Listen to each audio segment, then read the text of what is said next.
煮得太久，蛋黄都发灰了，还能吃吗？从小吃到大的生熟蛋，真的最补最营养吗？市面上有这么多不同种类的鸡蛋，应该怎么选呢？鸡蛋天天吃，但你真的懂它吗？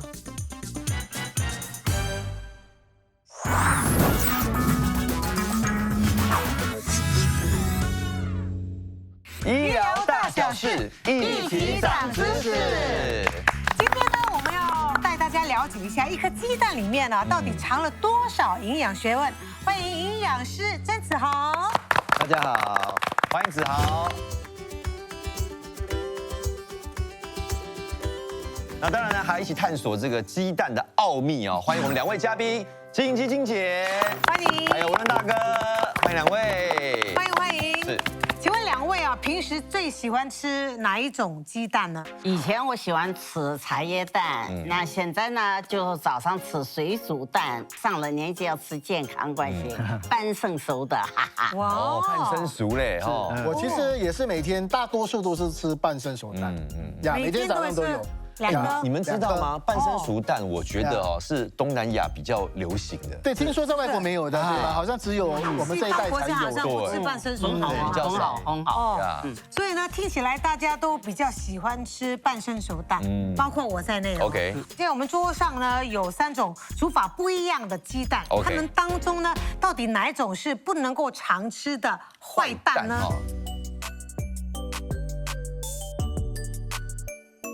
？OK，那我们就一种一种来揭晓。我们请文龙哥帮我们开第一个哈。好，第一颗候选的坏蛋哦是什么？候选坏蛋哦，来，我切给你们看啊。这个是煮熟的蛋哦。全熟蛋吗？全熟蛋啊，全熟蛋我坏蛋啊！全熟蛋我天天吃哎，我现在因为我有在健身哎。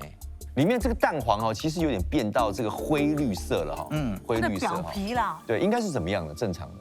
正常的话，它其实就是黄橙色的那种情况。OK 啊，这个呢，它变成灰绿色的这个原因，主要是因为呢，蛋里面的蛋白质和那个蛋黄里面的那个硫化亚铁，英文叫做 ferrous sulfide， 这些东西在高温加热的过程当中呢，时间很长的时候，它就会出现。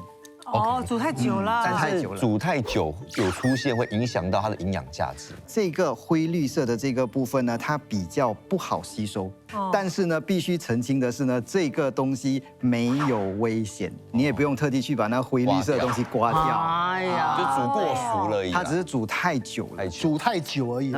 金姐，下一个有可能是你爱的，我们看一下。来，好来，2号候选好蛋哈是什么蛋呢？我们请金姐来把蛋打开一下。嘿，OK。哦，这个是我们的最爱啊！半生熟蛋哦，还不错，还不错。就把鸡蛋啊放在热水里面7到10分钟，出来就可以这样了。你们都说你们喜欢吃半生熟蛋嘛？你们是当早餐吃吗？还是有特别的一个选择吗？通常是早餐一定会吃，然后有时候喝下午茶的时候，如果兴致来。还会再吃，吉利，这样子。早上2粒，傍晚2粒。哦，那金姐呢？我早上2粒啊，而且我能有个跟水果啊，跟很多营养的是杏仁啊、瓜子啊，什么大枣啊，早餐啊。哇，很健康。我通常都是运动完之后，我就会去咖啡店拿叫3粒那个半生熟蛋，然后就吃2粒那个蛋黄啦，然后3个蛋白这样。OK， 既然你们那么爱吃哦，你们心里应该是觉得它是好蛋哈，但是是不是呢？问一下子豪哈。所以是好蛋还是坏蛋？好蛋，必须得看它煮出来的那个状态。就如果它煮出来的状态是这样漂漂亮亮、美美的，所有的蛋白都是不透明的，然后蛋黄有成型的这种的话，这个就是属于好蛋。但是呢，如果半生熟蛋打出来之后呢，你还可以看到那个蛋白质是有透明的那种部分的话呢，它其实还没有熟。那这种还没有熟的蛋呢，其实很难消化。然后另外一个情况呢，是因为呢，它在煮的过程当中，它的那个温度并没有到非常高，所以如果这个蛋不小心有被沙门氏菌污染的话，那对于那些高风险的老人家、小孩子的话，或是孕妇呢，免疫低下的人啊，这些人的话就会有很大的问题。是。那如果那个蛋有沙门氏菌感染的话，对。全熟的话，会不会就是把菌给杀掉？其实沙门氏菌不耐热的，70多度以上它其实就会把它杀死。但如果很严重，对，如果它已经很污染很严重的话，数量很多的话，你不一定能够杀得完整。那到我们感染到了，那要怎么处理啊？这个时候就会出现很严重的腹泻、呕吐，甚至有时候会出现粪便流血、出血的现象。哇，那么严重啊！对，所以沙门氏菌的感染对于小孩啊，对于老年人来说，甚至于免疫低下的人是很危险的。所以一旦发现就是泻肚子的时候发现粪便里面有血丝的话，一定要去看医生。就是不要太。那我们平时吃的什么太阳蛋？你是说这个太阳蛋吗？这个叫太阳蛋呐。对，sunny side 吧。就是说那蛋黄很漂亮啊。有一些太阳蛋它的蛋黄是完全没有熟透的嘞。其实跟那个半生熟蛋的道理是一样的，就是这个东西它其实比这个更熟。所以这个基本上它的那个安全疑虑会比较少，然后消化不良的那个问题也比较少。总之，那个蛋黄如果还是没有凝固的话还是有点水状的话，是 OK 的。它其实是 OK 的。问题是在蛋白。不是，它的消化的那个问题是在蛋白比较多。那蛋黄如果还是属于一种比较液态状的话呢，在消化方面它没有太大的问题。但是如果是沙门氏菌的问题的话，不管在蛋黄、蛋白都有风险。有时候我们的鸡蛋煮太久的话呢，蛋黄会发灰。请问子豪，这样的鸡蛋还可以吃吗？蛋黄发灰呢，其实不用怕，那只是硫化亚铁，没有安全的问题。真正需要注意的呢，其实是半生熟蛋，因为会担心会有沙门氏菌，高风险的人呢是需要注意的。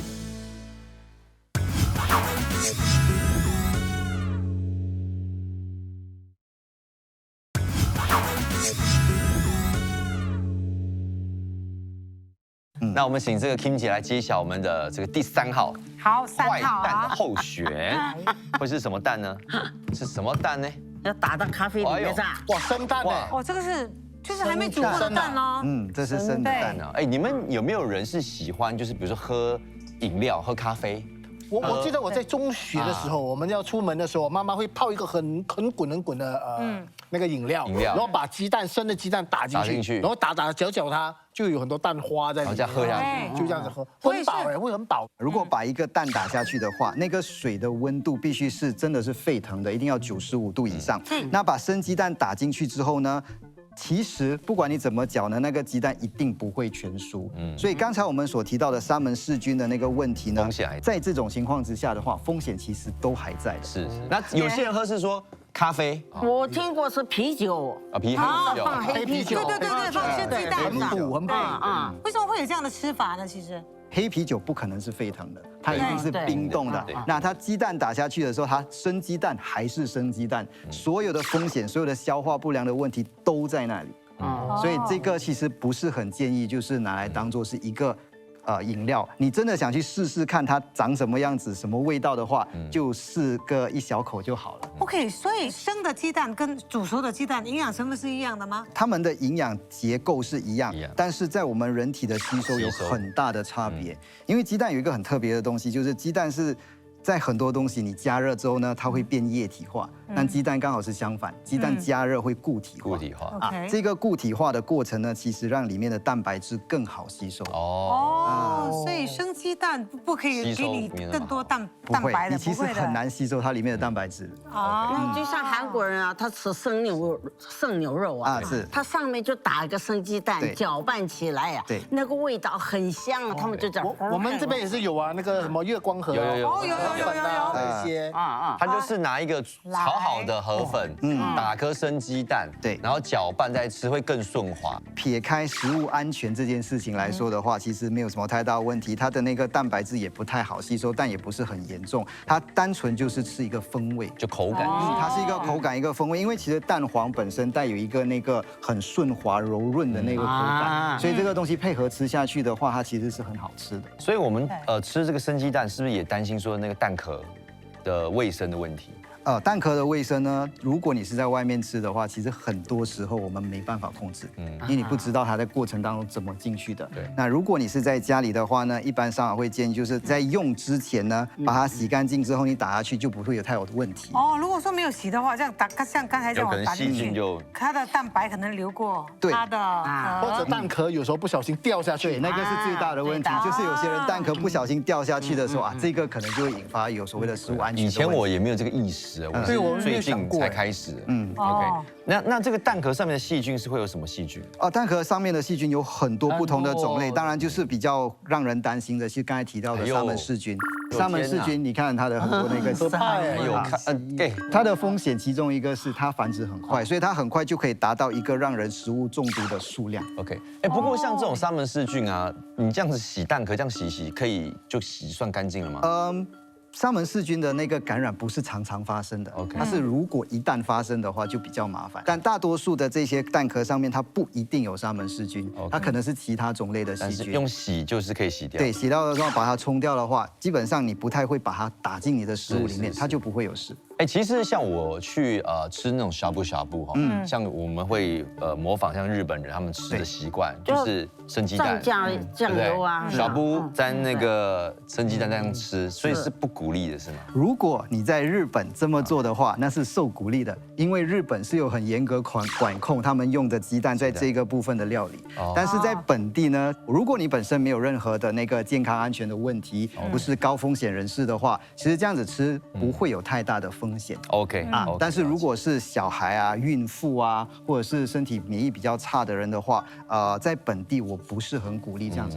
OK， 所以我们这个3号候选应该就算属于坏蛋了，对不对？我会比较倾向于把它当成是坏蛋。就是因为那壳的细菌啊。问题是好像我们在外面吃那些炒面啊、炒什么，有时候他们就这样直接打，有时候那整个蛋壳就下去了，这样。所以他们要真的，对我们普通人来说，其实真的不会有太大问题，因为沙门氏菌不是都在上面，它是一旦这个农场出现沙门氏菌的那个感染蔓延的时候，这些就糟糕。OK， 也不所以不要太担心，不要太担心。 OK， 好，我们的4号这个坏蛋候选呢，我们来看一下，这个是什么，知道吗？鸡仔蛋。真的吗？真的吗？直接给你们看这个 LED 屏幕啦。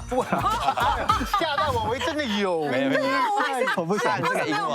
看。有人说，因为他们是发育中的鸡蛋嘛，就非常有营养，这是真的吗？哎呦，不是，因为其实鸡蛋里面蛋黄是孕育小鸡的那个主要的营养的来源，所以你可以想象一下，这颗鸡蛋它的蛋黄在孕育小鸡的过程当中，已经把小鸡孕育出来的话呢，这颗鸡蛋大多数的营养都在小鸡那里了，所以这颗蛋其实没有太多的营养了。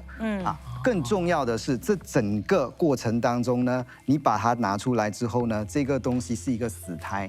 然后死胎本身呢，它其实有很多的微生物和细菌，然后它的那个食物中毒的风险非常非常高。我的孙子以前问过我我们的这个鸡蛋啊，那会不会孵出一个小鸡啊？现在来讲的话，不可能，不可能。我们在市场上买到的鸡蛋呢，都是农场里面的所谓的没有受精的蛋。但是呢，如果你买的是干崩鸡蛋的话呢，有可能，也许也不会也不会你很优秀如果可能的，因为它离开农场很久了，所以它即使是受精蛋，它也孵不出小鸡。它已经在一定的时间，它一定要在一定的时间内去孵化的话，小鸡才会出来。所以如果你是去农场里面，刚好母鸡下了蛋，然后这个是干崩蛋的话，直接拿起来，你放在灯下面，看到里面有颗黑点的话，你放在正常的温度，它是会孵出小鸡。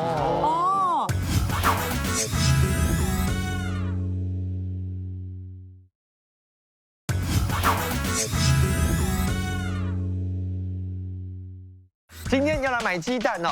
对于这个选鸡蛋，大家都有自己的一套方法了所以我们先在市场看看大家怎么选鸡蛋。医疗小剧场 ，Action！ 老板，我又来买鸡蛋了。你知道我最喜欢吃什么鸡蛋啦？你看我吃鸡蛋吃到这么美，我吃的是最好的鸡蛋，也就是这种出生蛋。哎，有眼光，有眼光。哎，这种出生蛋不好，我觉得啊，这种白色的蛋还好，因为这种叫做干蹦蛋，很补的。哎呀，你们到底会不会选蛋呐？以我的老经验，当然是选越大越好啦。你看，还有这个颜色啊，哎呀，颜色还不是一样，所以这个颜色不一样，这个才是最好的。白色的怎么会好呢？白色好特别，觉得深颜色好，出生蛋好，你们不要吵了。既然老板在这边呢，我相信他讲的肯定是最准确的哈。所以，请问哪一种蛋是最营养的？好，我们来看一看。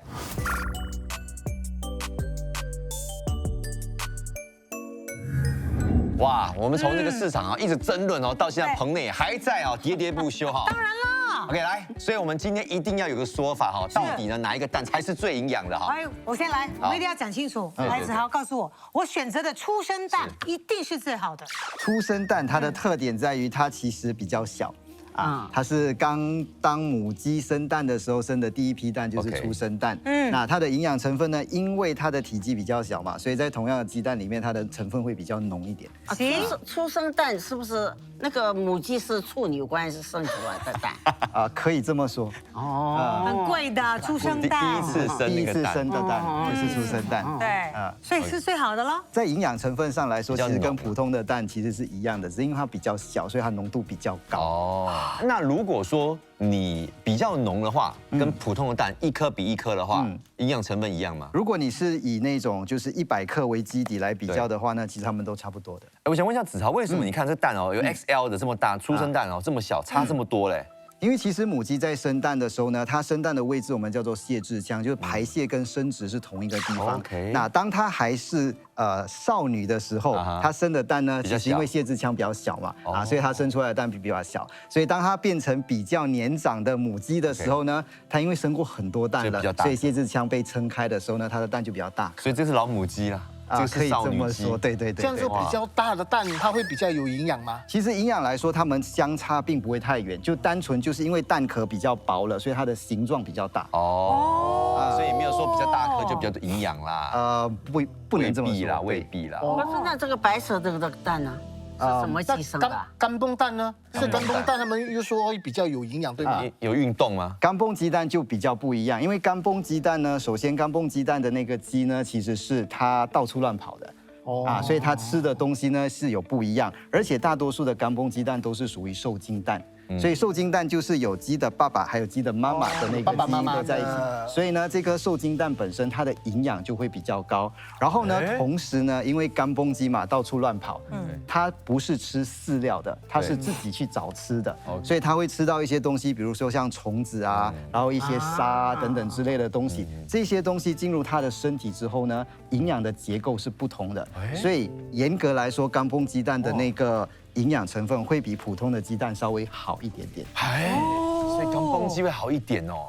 哇哦！所以谁比较适合吃干蹦鸡蛋呢？因为干蹦鸡呢，它的脂肪含量会稍微高，所以对于那些可能刚刚生病好的人、大病初愈的人、正在发育中的小孩啊、老人家，或者是生了孩子的妈妈在坐月子的时候呢，那干蹦鸡蛋就特别适合他们。像刚才也说出生蛋很有营养啊，那像跟干蹦蛋比起来呢，相比哪一个就更好呢？一个是在家里的，一个是在外面跑的。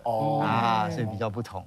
鸡蛋啊，从外表啊，怎么能分得出来？就像这样白的鸡蛋。对，很多人会有这种想法，就是白色的鸡蛋看起来比较干净、纯洁、比较漂亮的那种样子，这种就好像很普通。事实上呢，蛋壳的颜色取决于生它的母鸡的羽毛是什么颜色的。所以跟营养没有关系没有跟营养差。黑鸡生出来就黑蛋哦。不是，因为黑鸡不是黑色的羽毛，黑鸡的羽毛是白色的，所以黑鸡生出来的蛋是白色带点浅蓝色。然后呢，对这个呢，这颗是它的妈妈是白色的羽毛的，这个的妈妈呢是它的羽毛是褐色的所以这就是它们的分别。忘记有白鸡啊，对啊。对。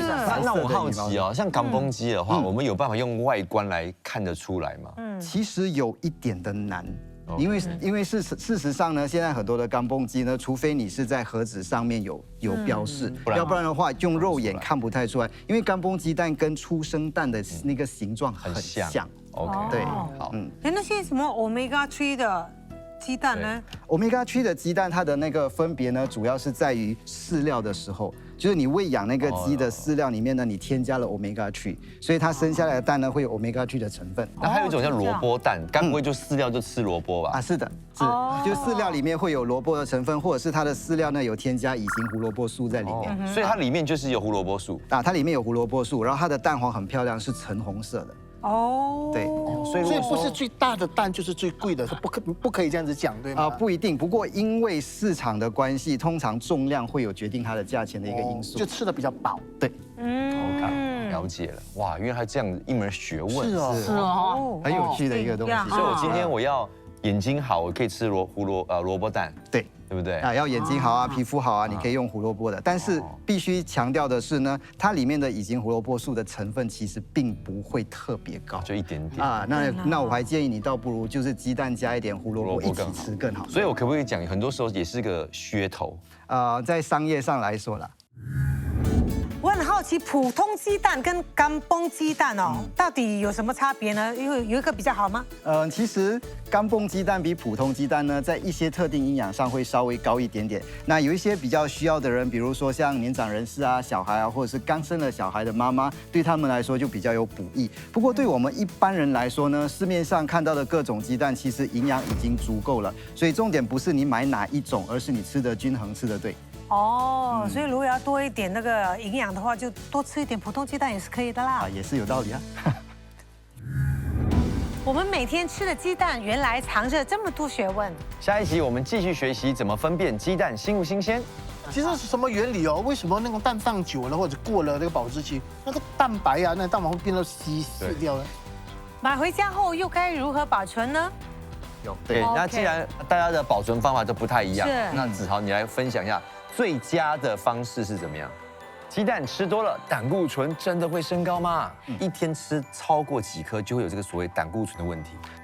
医疗大小事，一起长知识，我们下期见。